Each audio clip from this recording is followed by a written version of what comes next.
মুম্বাই ভারতের বাণিজ্য রাজধানী, আর এই শহরের বুকে দাঁড়িয়ে আছে এক বিলাসবহুল প্রাসাদ, যা কেবল একটি বাড়ি নয়, বরং বিশ্বের সামনে ভারতীয় কোটিপতিদের ক্ষমতা, প্রভাব ও বিতর্কের প্রতীক। এর নাম অ্যান্টিলিয়া। অ্যান্টিলিয়া হলো ভারতের শীর্ষ ধনী ও রিলায়েন্স ইন্ডাস্ট্রিজের মালিক মুকেশ আম্বানি ও তার পরিবারের আবাসস্থল। উচ্চতা 173 মিটার, তলা সংখ্যা 27, আয়তন 4 লাখ বর্গফুটের বেশি, নির্মাণ ব্যয় প্রায় $2 বিলিয়ন। বর্তমানে এর বাজার মূল্য দাঁড়িয়েছে প্রায় $4.6 বিলিয়ন, যা একে বিশ্বের অন্যতম দামি প্রাইভেট রেসিডেন্স বানিয়েছে। 2006 সালে এর নির্মাণ শুরু হয় এবং 2010 সালে সম্পন্ন হয়। নকশা করেন American architecture firm Perkins and Will, আর ইন্টেরিয়র ডিজাইন করেন লস অ্যাঞ্জেলসের হিটচ ভেন্ডার অ্যাসোসিয়েটস।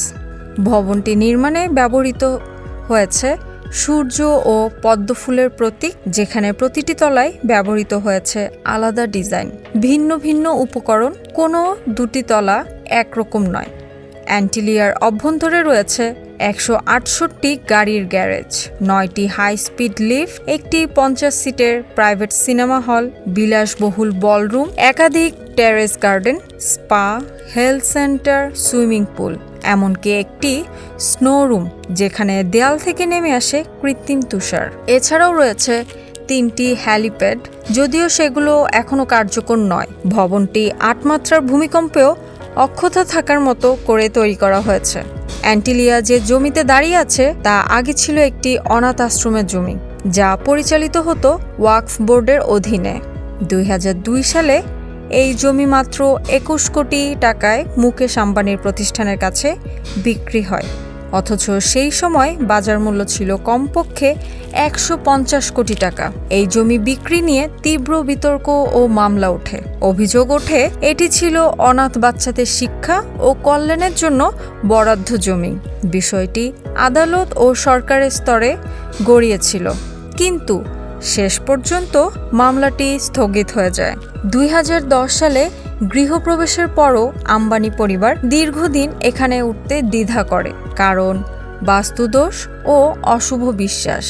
2017 সালে ভবনের 9 তলায় ছোটখাটো অগ্নিকাণ্ড ঘটে, তবে তা দ্রুত নিয়ন্ত্রণে আনা হয়। 2021 সালে অ্যান্টিলিয়ার কাছে একটি গাড়ি থেকে উদ্ধার করা হয় 20টি বিস্ফোরক জেলাটিন স্টিক ও হুমকিপত্র। পরে জানা যায় এই ঘটনার সাথে জড়িত ছিলেন মুম্বাই পুলিশেরই এক কর্মকর্তা। অ্যান্টিলিয়াকে ঘিরে বিতর্ক এখানেই শেষ নয়। সমালোচকরা বলেন, মুম্বাই যেখানে হাজার হাজার মানুষ বস্তিতে দিন কাটায়, সেখানে $2 বিলিয়ন এই প্রাসাদ ভারতের চরম বৈষম্যের প্রতীক। টাটা গ্রুপের প্রাক্তন চেয়ারম্যান রতন টাটা মন্তব্য করেছিলেন, এত বিলাসবহুল প্রাসাদে বাস করা মানে দারিদ্র্যের প্রতি সহানুভূতির অভাব। সমাজে এত বৈষম্য থাকলে এই ধরনের প্রদর্শন বিপ্লবের জন্ম দিতে পারে। অ্যান্টিলিয়া শুধু একটি বাড়ি নয়, এটি হলো ভারতের অর্থনৈতিক অগ্রগতি, বৈষম্য, বিতর্ক ও আধুনিক স্থাপত্যের এক অনন্য প্রতীক। কেউ একে বিলাসিতা বলে, কেউ আবার অসাম্যের প্রতীক, কিন্তু এ কথা অস্বীকার করার উপায় নেই। অ্যান্টিলিয়া আজ বিশ্বের কাছে ভারতের অন্যতম আলোচিত নির্মাণ কীর্তি।